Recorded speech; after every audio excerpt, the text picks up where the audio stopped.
नमस्कार, मैं सुनीता कथा मंथन में आप सबका स्वागत करती हूँ। कथा मंथन में आज सुनिए इंदिरा उपन्यास का द्वितीय अध्याय। लेखक लेखक बंकिम चंद्र चट्टोपाध्याय।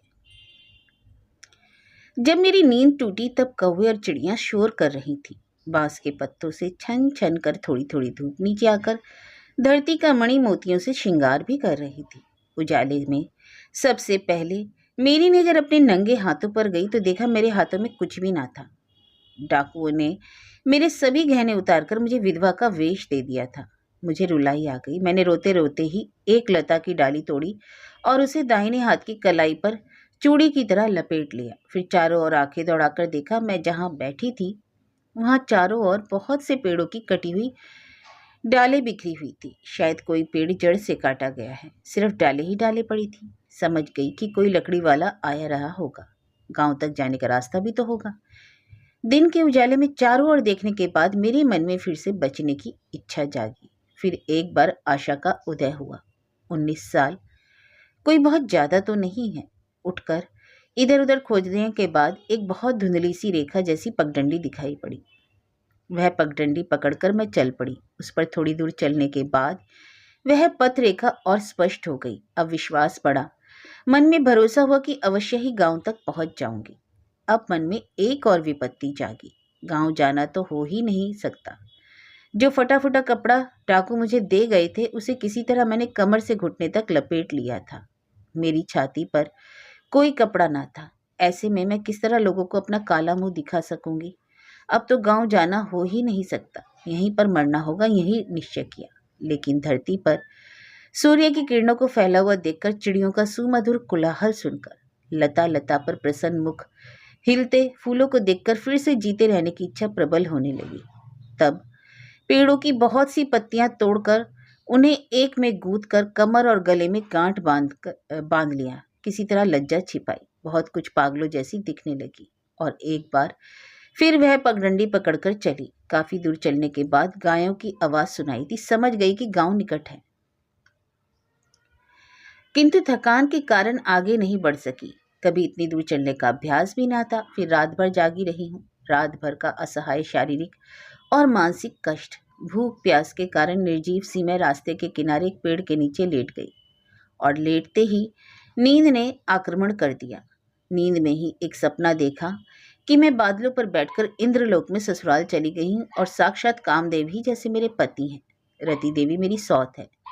परिजात के फूलों के लिए मैं सौत से झगड़ा कर रही हूँ। ठीक इसी समय किसी के जगाने से मेरी नींद खुल गई। आंखें खुलते ही देखा एक नौजवान था। देखने से लगा कि कोई शूद्र जाति का है और कुली मजदूर की तरह मेरा हाथ पकड़कर खींच रहा है। सौभाग्य की बात ही नहीं कि पास में एक लकड़ी पड़ी थी। उसे ही उठाकर घुमाकर उस पापी के सिर पर दे मारा। मुझ में उस समय इतनी शक्ति कहाँ से आ गई मैं नहीं जानती। वह आदमी सिर पर हाथ रखकर चिल्लाता हुआ भागा। उस लकड़ी को मैंने फेंका नहीं, उसे ही टेकती आगे बढ़ी। बहुत दूर चलने के बाद, बहुत रास्ता पार करने के बाद एक बूढ़ी स्त्री को देखा। वह एक गाय लिए जल्दी जल्दी चली जा रही थी। उसी से पूछा कि महेशपुर किधर है या मनोहरपुर कहाँ है। उत्तर में बुढ़िया ने पूछा, बेटी तुम कौन हो? ऐसी सुंदर लड़की क्या इस तरह घाट राह में घूमती फिरती है? मैं तो मर गई। कैसा मनोरम रूप पाया है तुमने। तुम मेरे घर चलो। उसके साथ उसके घर गई। उसने मुझे भूखी समझकर एक गाय को दुहा और मुझे पीने को दूध दिया। वह जानती थी कि महेशपुर कहाँ है। मैंने उससे कहा, तुम्हें बहुत से रुपए दिलवाऊंगी, तुम मुझे वहां तक पहुंचा दो। वह खुद तो नहीं चली पर उसने राह बता दी। उसी राह को पकड़कर मैं चल पड़ी। शाम तक उसी तरह राह चलती गई। फिर बड़ी थकान लगी। तब एक राहगीर से पूछा, भाई महेशपुर यहाँ से कितनी दूर है?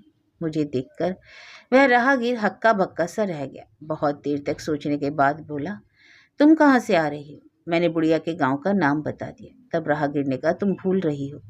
यह तो तुम बिल्कुल उल्टी और बढ़ती जा रही हो। यहाँ से महेशपुर का पूरे एक दिन का रास्ता है। सुनकर मेरा माथा चक्कर खा गया। मैंने फिर पूछा, तुम कहाँ जाओगे? मैं यहीं पास ही गौरी गांव में जाऊंगा। लाचार हो मैं उसी के पीछे पीछे चली। गांव में पहुंचकर उसने मुझसे कहा, तुम यहाँ किसके यहाँ जाओगी? मैं तो यहाँ किसी को नहीं जानती पहचानती, कहीं किसी पेड़ के नीचे सोई रहूंगी। तुम्हारी जाति क्या है? मैं कायस्थ हूँ। मैं तो ब्राह्मण हूँ, तुम मेरे साथ साथ आओ। तुम्हारा कपड़ा लत्ता देखकर तो नहीं, पर तुम वैसे किसी बड़े घर की लड़की हो, यह तो समझ में आता है। छोटे घरों में ऐसा तुम्हारे जैसा रूप नहीं होता। अरे जले यह रूप रूप सुनते सुनते तो देह भर में मेरी आग लग गई। लेकिन वह ब्राह्मण बूढ़ा था। बिना डर के मैं उसके साथ चली गई। उस ब्राह्मण के यहाँ 2 दिन रहकर मैंने आराम किया। वह दयालु और बूढ़ा ब्राह्मण कर्मकांडी था, पुरोहिती करता था। मेरे कपड़ों की दुर्दशा देखकर उसने बड़े अचरज से कहा, बेटी, तुम्हारे कपड़ों की ऐसी दशा कैसे हुई? क्या किसी ने तुम्हारे कपड़े छीन लिए? जी हाँ। उसे अपने यजमानों से कभी कभी कपड़े मिलते थे। उसने 2 शुद्ध बाहर की चौड़े रंगीन किनारे की साड़ी मुझे पहनने को दी।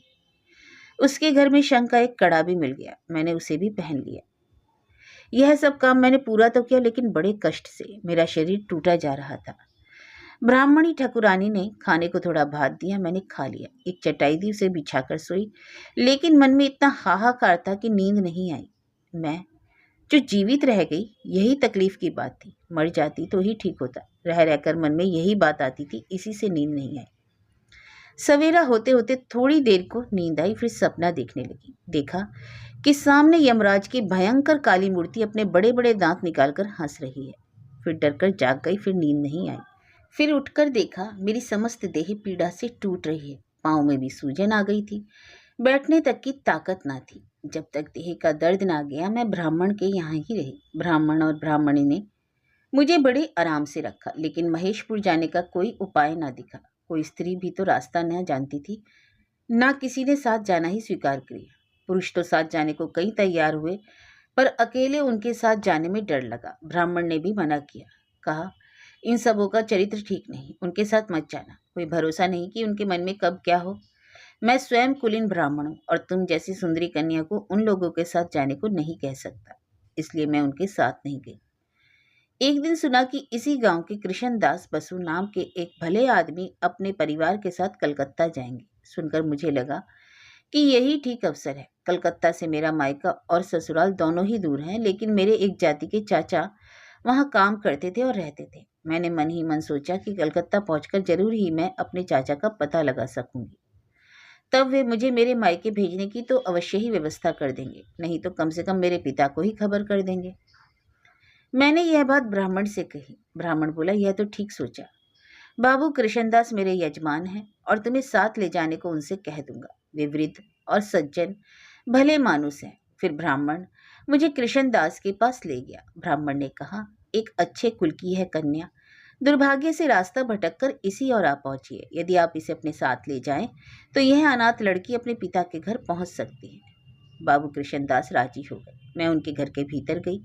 दूसरे ही दिन उनके परिवार की स्त्रियों के साथ कलकत्ता के लिए रवाना हुई। पहले तो 4-5 कोस चलकर हम गंगा किनारे पहुंचे और दूसरे दिन नाव पर सवार हुए। मैंने गंगा कभी नहीं देखी थी। इस समय गंगा के दर्शन कर मेरे प्राण लहलहा उठे। मैंने समस्त दुख थोड़ी ही देर के लिए भुला दिया। गंगा का विशाल हृदय, उसमें उठती छोटी छोटी लहरें, लहरों पर सूर्य किरणों की झलमलाहट। जितनी दूर आंखें जाती थी, दूर तक लहरें चमक रही थी। गंगा के किनारे पर बाग की तरह अनंत पेड़ों के झुंड, पानी में तरह तरह की बहुत सी नावें, जल पर डांट चलने से छपाक छपाक आवाज, डांट चलाने वाले मल्लाहों की हुकार और बोली, घाट किनारे का कोलाहल। कई प्रकार के कितने ही आदमी नहा रहे थे। खूब विस्तृत पानी का फैलाव, कहीं कहीं बालू से ढकी धरती, उस पर बैठे बैठे तरह तरह के पक्षी तरह तरह की आवाज में बोल रहे थे। देखकर लगा गंगा सचमुच पुण्यमयी है। मैं बहुत देर तक गंगा को ही देखती रही। कलकत्ता पहुंचने में जब एक दिन बाकी रह गया तो शाम के पहले नदी में ज्वार आ गया, इसलिए नाव का आगे बहना कठिन हो गया। अंत में एक अच्छे गांव के पक्के घाट के पास हमारी नाव लगा दी गई। मैंने कितनी ही सुंदर चीजें देखी। मल्लाहों का मछली पकड़ना देखा। पंडित समाज घाट पर बैठकर शास्त्रीय चर्चा कर रहे थे। गांव की बहुत सी सुंदरियां सज धज कर घाट पर पानी लेने आई थी। फिर कोई पानी उछालती, कोई घड़ा भरती, कोई बार बार घड़ा भरती, पानी गिराती, फिर भरती, कुछ बैठकर गप्पे लड़ाती।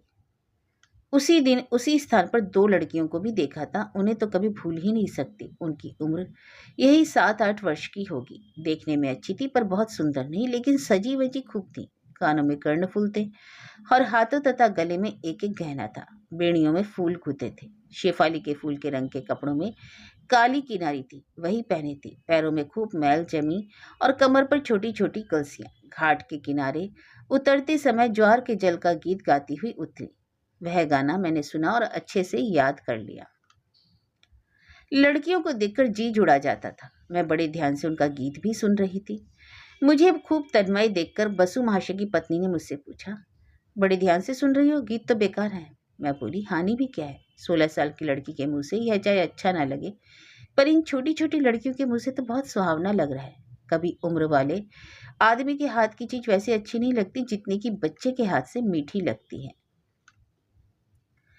बसु पत्नी ने फिर कुछ ना कहा। मेरी बात पर थोड़ा मुंह जरूर फुला बैठी रही। मैं सोचने लगी, इतना भेदभाव क्यों? एक ही चीज दो तरह की क्यों लगती है? गरीब को देने से जो दान कहा जाता है, बड़े आदमी को वही देने से खुशामद क्यों समझा जाता है? जो सत्य धर्म का मुख्य अंग है, परिस्थिति विशेष में वही पर निंदा रूपी पाप क्यों बन जाता है? जिस क्षमा को परम धर्म कहते हैं, वही अत्याचारी के प्रति दर्शाने से महापाप क्यों बन जाता है? कोई अपनी स्त्री को जंगल में छोड़ आए तो उसे महापापी कहेंगे, लेकिन रामचंद्र ने सीता को जानबूझकर वन क्यों भेज दिया था? उन्हें कोई महापापी क्यों नहीं कहता? मैंने समझा कि परिस्थिति के अंतर के कारण इतना भेद होता है, लेकिन बात मेरे मन में बनी रही। नाव पर कलकत्ता के निकट आने पर दूर से ही कलकत्ता को देखकर मैं चकित हुई और भयभीत भी हुई। छत के ऊपर छत, अट्टारियों पर अट्टारियां, घर के ऊपर घर, घर की पीठ पर घर, उसकी पीठ पर फिर घर, अट्टारियों का जंगल, अंतहीन, कोई और छोर का पता नहीं। जहाजों के मस्तूलों का जंगल देखकर तो मेरा दिमाग ही चक्कर खा गया। नाव की कभी समाप्त न होने वाली पात देखकर मन में प्रश्न उठा कि इतनी नाव आदमियों ने कैसे बनाई होगी। महानगरी के और निकट जाने पर देखा कि किनारे की सड़क पर पालकियां, गाड़ियां चींटी की कतार की तरह रेंगती चली जा रही हैं, जिनकी गिनती भी नहीं की जा सकती। जितने लोग सड़कों पर चल रहे थे, उनकी तो गिनती भगवान भी नहीं कर सकते। मुझे भय हुआ कि इस भीड़ में मैं अपने चाचा को कैसे खोज पाऊंगी। बाबू कृष्णदास कलकत्ता आए थे कालीघाट में पूजा चढ़ाने। वे भवानीपुर में ठहरे। उन्होंने मुझसे पूछा, तुम्हारे चाचा कहाँ रहते हैं, कलकत्ता में या भवानीपुर में? लेकिन मैं बता न सकी, जानती ही ना थी। फिर उन्होंने पूछा, अच्छा कलकत्ता में वे कहाँ रहते हैं? मैं तो यह भी नहीं जानती थी। मैं समझकर आई थी कि जिस तरह महेशपुर एक बड़ा गांव है, उसी तरह कलकत्ता और थोड़ा बड़ा गांव होगा। एक भले आदमी का नाम पूछते ही कोई भी उनका पता बता देगा। अब देखकर जाना कि कलकत्ता तो बहुत विशाल घरों और अट्टारियों का अनंत महासागर है। अपने चाचा का पता लगाने का कोई उपाय समझ में नहीं आया। बाबू कृष्णदास ने भी अपने भरसक उनका पता लगाने का प्रयत्न किया, लेकिन एक ग्रामीण का उस जन समुदाय में भला क्या पता लगता। तय हुआ कि कालीघाट में पूजा चढ़ाने के बाद बाबू कृष्णदास काशी चले जाएंगे। जब पूजा चढ़ाई जा चुकी तो वे सपरिवार काशी यात्रा का प्रबंध करने लगे। तब मैं अपनी असहाय अवस्था को सोच सोचकर रोने लगी। उनकी पत्नी ने कहा, तुम मेरी राय मानो, तुम कलकत्ता में रहकर अपने चाचा को खोजो। अभी किसी के घर में नौकरानी का काम कर लो तो रहने की व्यवस्था हो जाएगी। आज सुबह आएगी, उससे कहूंगी अपने यहाँ वह तुम्हें दासी का काम दे देगी। सुनकर लगा कि मैं पछाड़ खाकर गिर पड़ूंगी। मैं जोर जोर से रोने लगी। क्या अंत में मेरे भाग्य में दासी बनना ही लिखा है? कलेश के कारण मैंने अपने ही दांतों से अपने होंठ काट लिए। बाबू कृष्णदास को मुझ पर दया आई, इसमें कोई शक नहीं, लेकिन वे बोले, बताओ मैं क्या करूं? उनका कहना ठीक ही था। भला वे बेचारे कर भी कह सकते थे, मेरा भाग्य ही तो खोटा था। एक कमरे में एक कोने में पड़कर मैं रोने लगी। शाम को कुछ पहले बसु पत्नी ने मुझे बुलाया। मैं उठकर उनके पास गई। वे बोली, देखो यह सुबह आई है, तुम अगर उसके घर नौकरी करना चाहो तो मैं कह दूं। मैं दासी नहीं बनूंगी, चाहे भूखों मर जाऊं। मैंने मन में निश्चय कर चुकी थी। मैं ठेठ देहात की लड़की थी। मैंने सोचा था कि सुबह यहाँ की कोई मामूली चीज होगी, लेकिन देखकर जाना मेरा सोचना गलत था। सुबह एक स्त्री थी, देखने लायक चीज। ऐसी अच्छी चीज मैंने पहले कभी नहीं देखी थी। वह मेरी ही उम्र की थी। रंग रूप मुझसे अच्छा हो ऐसी बात तो नहीं, वेशभूषा भी कुछ ऐसी खास नहीं। कानों में छोटे छोटे छोटे कर्णफूल थे, हाथों में कड़े, गले में हंसुली, एक काली किनारी की साड़ी पहनी थी। बस देखने को यही समान था, लेकिन ऐसा आकर्षक चेहरा कभी ना देखा था। खिले कमल जैसा, बाल ऐसे बिखरे जैसे चारों ओर से सांपों ने कमल को घेर रखा। आंखें खूब बड़ी बड़ी, कभी कभी स्थिर रहती, कभी हंसने लगती। पतले पतले होठ, सब मिलाकर चेहरा ऐसा लगता जैसे ताजा लाल फूल खिला हो। गठन ऐसी है, उस पर ध्यान नहीं दे सकी। छोटे पौधों की कई डालें हवा में जिस तरह खेलती हैं, उसी तरह उसके सारे अंग खेल रहे। नदी में जैसे लहरें उठती थीं, उसके शरीर में भी वैसे ही लहरें जैसी उठती थी। मैं यह समझ ना सकी कि क्या है। उसने अपने मुंह पर कुछ पोत रखा था। उसी ने मुझ पर जादू का असर किया। मैं एक स्त्री हूँ। कभी मुझे भी अपनी सुंदरता पर गर्व था। सुबह के साथ एक 3 साल का लड़का भी था। वह भी खिलते हुए फूल जैसा ही था। उठता बैठता, हिलता दौड़ता, कूदता, हंसता, चीखता, मारता और सबका आदर करता। मैं एकटक सुबह और उसके लड़के को देखती रही। मुझे देखकर बसु पत्नी ने कहा, अरे जवाब क्यों नहीं देती, क्या सोच रही है? मैंने पूछा, ये कौन है? बसु पत्नी ने धमकाने के जैसे स्वर में कहा, क्या यह भी बतलाना होगा? यह सुबह है। सुबह और कौन? मैं इतने पर भी न समझी। तब सुबह ने खुद ही कहा, मौसी बतलाना तो होगा ही ना, वह बेचारी यहाँ के लिए अभी नहीं है, मुझे कैसे जानेगी? फिर मेरे चेहरे की ओर देखकर हंसते हुए सुबह ने कहा, मेरा नाम सुभाषिनी है, ये मेरी मौसी है, बचपन से ही ये लोग मुझे सुबह कहते हैं। तब बसु पत्नी बीच में ही बोल उठी, कलकत्ते के रामराय दत्त के लड़के से ब्याह हुआ है, बहुत बड़े आदमी हैं, शुरू से ही यह ससुराल में रहती है, इसलिए कभी भेंट नहीं हो पाती। मैं कलकत्ता आई हूँ, यह सुनकर हमसे मिलने आई है। यह लोग बड़े आदमी हैं, और बड़े आदमी के बड़े घर में तुम ठीक से कामकाज कर सकोगी तो? मैं भी तो एक बड़े आदमी की लड़की हूँ, हरिमोहन दत्त की लड़की। कभी मैं रुपए बिछाकर सोना चाहती थी, अब बड़े आदमी के बड़े घर में ठीक से कामकाज कर सकूंगी तो? सुनकर मेरी आंखों में आंसू आ गए।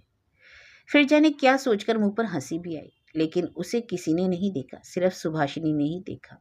उसने अपनी मौसी से कहा, मैं इससे जरा अकेले में बातें करूंगी, अगर यह राजी होगी तो साथ लिए जाऊंगी। कहकर सुभाषिनी मेरा हाथ पकड़कर खींचते हुए मुझे पास के एक कमरे में ले गई। वहां हम दोनों के सिवा और कोई न था, सिर्फ सुभाषिनी का लड़का माँ के पीछे पीछे दौड़ता आ गया था। कमरे में एक तख्तपोश बिछा था। सुभाषिनी उसी पर बैठ गई और मेरा हाथ खींचकर मुझे ही अपने पास बिठाया। बोली, देखो मैंने बिना पूछे ही अपना नाम बता दिया, अब तुम भी अपना नाम बताओ बहन। उसने बहन कहा, लगा कि मेरे भाग में दासी बनना ही लिखा है, तो इसी के पास दासी बनकर रह सकती। मैंने मन ही मन सोचकर उसको उत्तर दिया, मेरे 2 नाम हैं, एक प्रचलित है और एक प्रचलित नहीं है। जो इन लोगों को बताया है, इसलिए वही नाम आपसे भी बताऊंगी। मेरा नाम कुमोदिनी है। बच्चा बोल उठा, कुमोदिनी?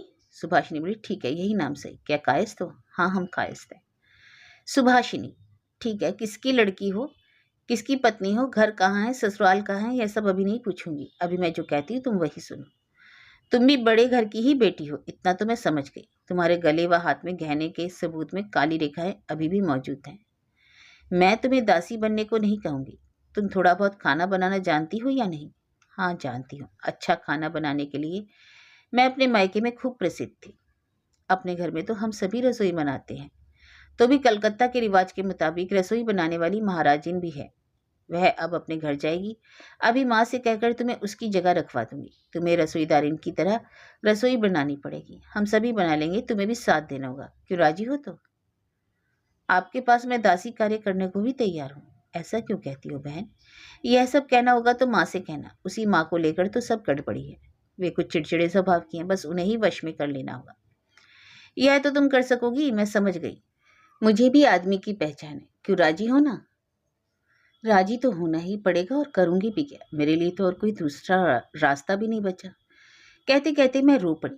अरे रास्ता क्यों नहीं है, ठहरो बहन, असली बात तो भूल ही गई। कहकर सुभाषिनी भागकर मौसी के पास गई और पूछा, हाँ मौसी, तुम लोग यह तुम लोग कौन हो? इसके उत्तर में उसकी मौसी ने क्या कहा मैं सुन नहीं पाई। लगता है कि मेरे बारे में बसु पत्नी जितना जानती थी वही बताया होगा, लेकिन सच तो यह है कि वे मेरे बारे में कुछ भी नहीं जानती थी। उस ब्राह्मण से जितना सुना था उतना ही जानती थी। थोड़ी देर बाद हंसते हुए वापस आकर सुभाषिनी बोली, चलो बहन, गाड़ी तैयार है। अब तो अगर नहीं चलोगी तो मैं तुम्हें पकड़ कर ले चलूंगी, लेकिन जो बात कही है वही याद रखना, माँ को वश करना होगा। सुभाषिनी ने एक प्रकार से खींचते हुए मुझे ले जाकर गाड़ी पर बैठा दिया। ब्राह्मण की दी हुई रंगीन किनारे की 2 धोतियों में से एक तो मैं पहने थी, दूसरी रस्सी पर सूख रही थी। उसे ले आने का समय भी उसने ना दिया। उसके पास बैठकर मैं सुभाषिनी के लड़के को गोद में बैठाकर उसको प्यार करती रही।